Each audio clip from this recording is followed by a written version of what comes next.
It's time to go to Omaha, Nebraska. Here is Liz Clayman with Warren Buffett. Liz, it's yours. Thank you so much, Stuart. You know what? This is the 6th year that Warren Buffett has sat down in his lobby here at Kiewit Plaza in Omaha, Nebraska, to do this long-form interview with Fox Business. And we welcome you once again, Warren, just after your shareholder weekend. Thank you for being here. I'm delighted to be here. Well, one thing we are doing differently, we want to let our viewers know, is that you were always supportive of business schools. And what we've decided to do is not only loop in our international audience, because we've got people in Australia watching right now, everywhere, all over the nation, but we have looped in via satellite 3 different top business schools so that they can listen in and listen to what you're saying, but also ask you questions. We want to welcome some of the business schools around the nation. Let's give a shout out to Georgetown's McDonough School of Business first. Good to see you guys. Hi. Buffett's waving to you. Everybody's all ready and excited there from Georgetown.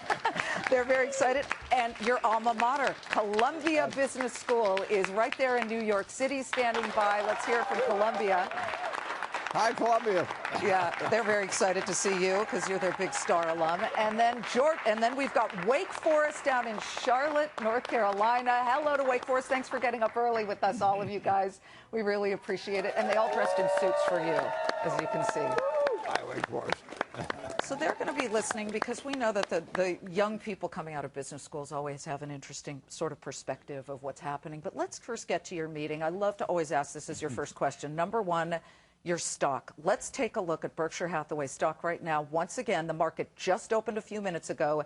It is trading at an all-time high. Last check, it's up about 2.5% for the A shares. And I'm just hearing now that, yeah, the B shares are also hitting an all-time high. What do you think about that? Well, I'm glad to have the news. We are having a pretty good year so far, and we reported our earnings after the close on Friday, so this is probably a reaction to that. Let me get you to report some numbers from this weekend. Number one, was it a record-breaking number of shareholders attending? We certainly think so. You never can get an accurate count because people come and go, but all the indications from the overflow room, from the business we did, everything, I'm quite sure we had a record. Of all the businesses, because you're the only company CEO, you're the only company that actually makes money off your shareholder weekend because you sell all the wares of your 70-plus companies. Which company's sales surprised you the most this weekend? Well, I haven't got all the figures in yet, but it looks to me, for example, that our furniture store in 1 week is going to do $40 million.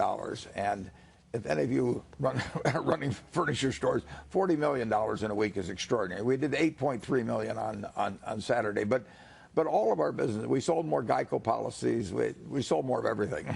And that's the Nebraska Furniture Mart, just to be clear. The Nebraska Furniture Mart, so that people know. Sure. Okay, and Geico policies, you said you believe Geico will do 1 million policies this year? I'm sure hoping we do, and that's a million gain in policies. A million gain. Yeah, on a base of 11 million for. So I think we'll grab a lot of market share this year. So fair to say business is pretty good all around. It looks that way. I reach back to 1957 when you were knocking on doors of friends and family, asking people to give you money to start your partnership.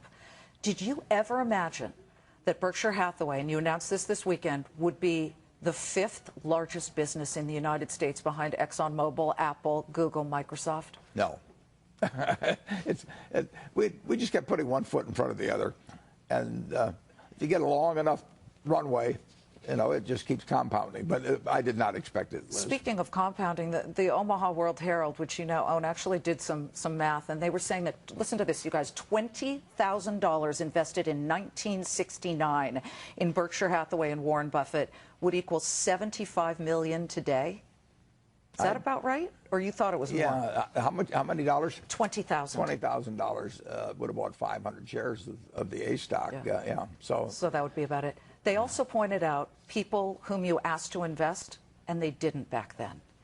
When you were requesting people to take a chance on you as the little guy, did you get disappointed, scared, worried when people said no? How many people turned you down? Oh, well, more people did not. I didn't really go around quite door to door, but I let them know I was open for business. But way more people would have turned me down. But I don't blame them. I mean, I was 25 years old. I probably behaved like about an 18-year-old. So it's not surprising. But some people did have faith, and some of those people are still around. I saw a woman at the jewelry store whose husband went in with me more than 50 years ago. How many shares did she buy back then? She's done all right. She's done just fine. She bought a lot of jewelry yesterday, yeah. Let's get to the shareholder meeting. Okay. Again, what strikes me is that this is something no other company does, aside from the fact that you take 5.5 hours of questions. You traverse the floor. This is the first year I actually felt a little claustrophobic, okay? So we're there in the media crush on the floor as you walk along, and you're hitting all of your businesses, and people are trying to snap cell phone pictures of you. It was cold, so you opened the floor a little bit earlier. Your security's there.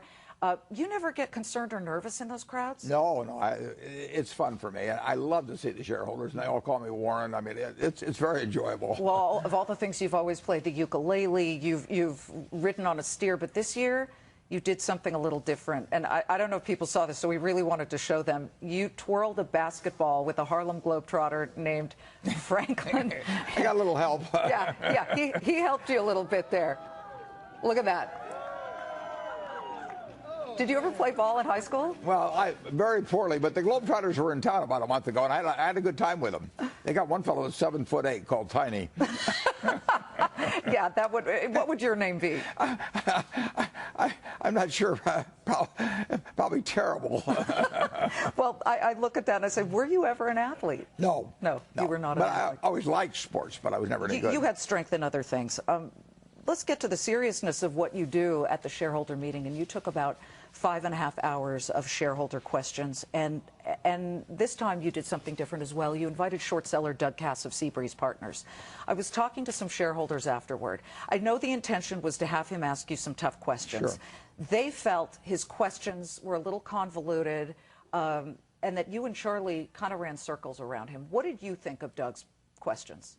Well, he was there to represent the short interest, and I'm a little prejudiced, but I don't think the short interest has much of a case, actually. So he had a difficult assignment, and you know, here he is with 37 or 38,000 people that are long the stock. So we put him in a difficult situation, and you know, I think it wouldn't be easy for him, but we invited him. He was an invited guest. Will you have another short seller next year? I think so. We'll wait and see what playback we get on the meeting. We always get a lot of reaction from shareholders, and they tell us what they like changed, and we'll see what we do next year. Will it be Doug Cass? I don't know. Okay. Well, the fact that you didn't say yes is interesting to me, certainly.